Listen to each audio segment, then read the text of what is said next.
Hello, class. Today we're going to spend just a few minutes kind of wrapping up chapter 9 and looking at really this kind of the second half of the chapter in terms of leadership within a team. So kind of this idea of how to effectively lead a team. The book looks at two factors, two kind of critical factors that we're going to look at today. So this idea as a leader or as we're leading teams, we want to think about developing credibility and influence. And also another important factor is establishing this motivating vision and providing these goals for the team to kind of work towards and achieve. This is really just kind of a base for leadership and a base for leading teams. There's a lot of different ways that we can lead a team. Right? There's different leadership styles out there that can be effective, depending on what the makeup of the team is, your personality. So there's a lot of other things that we want to think about, but these factors are really staples to really any type of leadership that you would kind of have when you kind of think about what type of leader you want to be. These are two factors that definitely should come into play.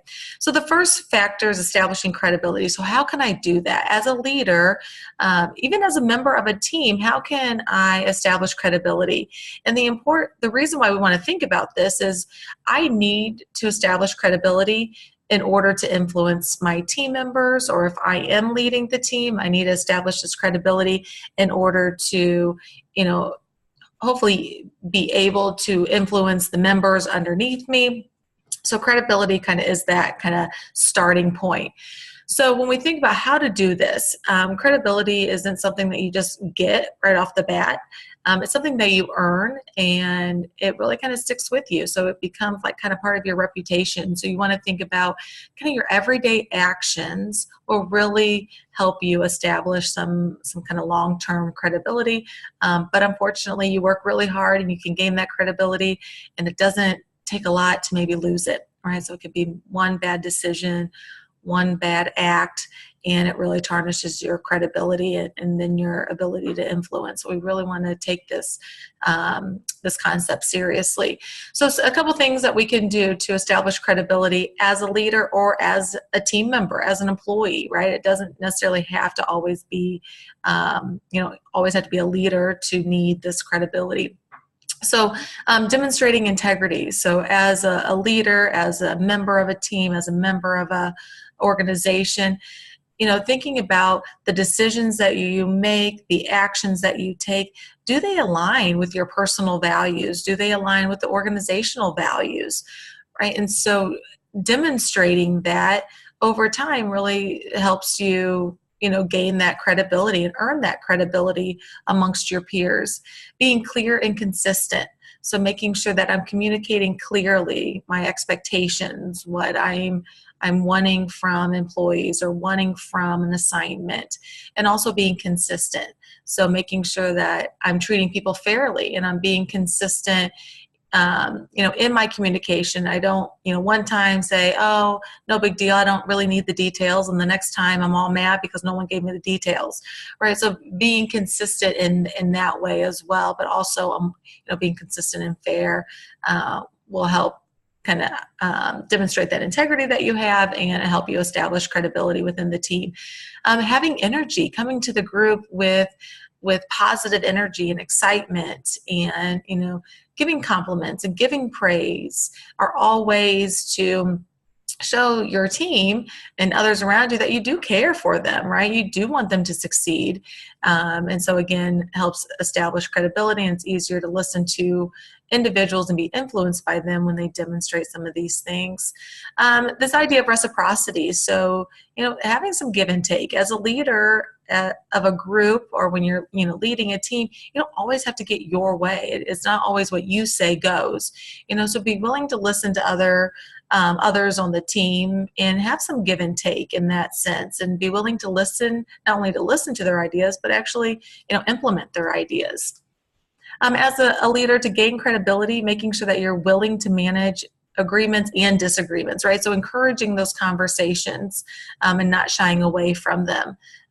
So again, if you're willing to have those hard conversations, you're willing to, have those disagreements in a respectful way. Again, something that aids in your credibility. Encouraging and coaching your employees, developing them, again, showing that you do really want them to succeed, and making sure that you're sharing information. Sometimes as the leader of the group, we feel more powerful because we have the information, right? And that's what gives us this power. But I can't expect my employees or my team members to be able to be successful if I'm not sharing relevant information with them. All right, so making sure that I'm giving them those resources, that information, and that demonstrates that I truly do want them to succeed, right? I'm setting them up for success. The next critical factor is this idea of communicating and having a clear vision and identifying these goals with employees and as a team. So the first concept that we'll just review is this idea of SMART goals. So when we are establishing goals, whether it's individual goals or team goals, we want to make sure that they are SMART goals, meaning that the goals are specific. They're clear. I know exactly what I'm trying to accomplish. There's a measurable component to them. So at the end of the year or end of the time frame, I can easily measure this and know if I was successful or not. Did I accomplish the goal? Right? So I need to be able to measure it and not just guess, right? So like a goal that says, I want to work as hard as I can as a team member. Right? How do I measure that at the end, right? So what does that mean, right? So being specific and measurable help us really kind of fine tune those types of statements. Making sure that the goals are aligned so that, the goals that we have as maybe individuals align with the goals of the team, and our team goals align with the overall organizational goals, right? So we should see that connection. And as a leader, I should help my employees see that connection, right? Because that's motivating to see that, well, if I achieve my goal, this is how it helps out the team, or this is how it helps out the organizational goals. Making sure that the goals are realistic, right? So they're achievable, not too easy, not too hard type of thing. And the next slide will kind of pinpoint this a little bit further. And then making sure that there is a time bound or a time limit on the goals. All right, so we have kind of this official deadline of when we need to accomplish this goal. Otherwise, if you're like me, I'm good at procrastinating, right? There's so much going on that, I'll focus on that later. I'll focus on that later, right? So I need that time limit in order to kind of create this sense of urgency. So we do actually focus and achieve those goals. If we look at SMART goals and this idea of kind of realistic, we want to, this graph does a good job of identifying kind of the importance of making sure that goals aren't too easy or too hard. So that becomes kind of challenging, right, to find that difficult but achievable type of goals, right? So this graph shows, the type of goals and performance as it compares the goals to performance levels. So if you have no goals set for your employees, you can see that your performance is low. But however, if you have easy goals for your employees, right, so you set goals for them, but they are extremely easy, you actually get less performance than if you had no goals at all, right? The idea here is that if you have a really easy goal, you achieve it. You don't even try to exceed that goal anymore. I accomplished it. I'm good, right? And so I either focus on other goals or I kind of feel like I'm done, right? And so even though I could do more, I don't, because I've already accomplished the goal. So having, too easy of a goal actually lessens your performance. So we are really trying to get to really this difficult SMART goal level. And then we even have these Everest goals that I'll talk about in the next slide. But the difficult SMART goals are the idea that, they're not too easy. They're specific though. They meet all that criteria. They're challenging, but not too challenging, right? If a goal is seen as impossible, sometimes that can impede performance also, because why even try? There is just no way I can accomplish that. And that sometimes can become the attitude, and so you get less performance that way also. The idea of Everest goals are kind of these kind of ultimate achievements that we want to shoot for. They're kind of way out there in a way, yet by accomplishing maybe these smaller goals that we have set, it's these smaller goals that will help us achieve those larger Everest type of goals, right? So it's good to kind of have those as a group. What are these ultimate things that we're trying to achieve? Maybe not this year, maybe not next year, but these are maybe more kind of long-term type of goals that we have.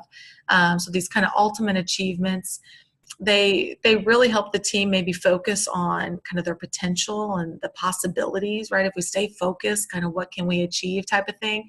And they are inherently energizing and motivating for a team, right? To kind of, especially when you're going through the grind every day, maybe you're not seeing a lot of movement, to kind of help us get re-energized, right? Okay, what are we doing this for? What is the ultimate achievement here, right? And an Everest goal can help provide some of that motivation. The last thing as you think about how to effectively lead a team is providing feedback. So we establish these goals. We want to make sure that we're providing feedback on performance, how employees are achieving and progressing towards these goals.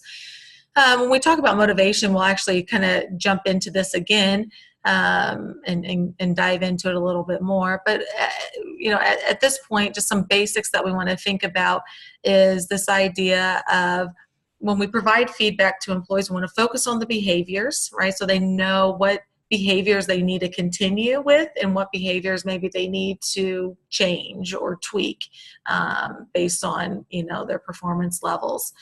We want to be descriptive. We want to be specific in our feedback, so we don't want to say things like you always do this or you never do that, or, you do a great job. Well, that's great. Like we like hearing that, but what specifically, right? Why are you saying I do a great job? What do you like that I do, right? So even when you're giving compliments and positive feedback, be descriptive and specific so they can kind of recognize that behavior that you are wanting them to continue. Right. And so the opposite is true too. When you're giving negative feedback, making sure that you're being descriptive and talking about why it's important that they change, or, they did this and what was the impact? Why is it, they might not see that it's a big deal. Right. So I need to make those connections and provide those details in that feedback, even when it is maybe a difficult conversation because it is negative. That description and that specific detail will help maybe eliminate some of that defensiveness that is common when we're having those types of conversations. As we continue on with kind of these rules of effective feedback, making sure that you're focused on the present, you're not bringing up past things, right? You want to focus on the kind of here and now working towards the future of what we can change.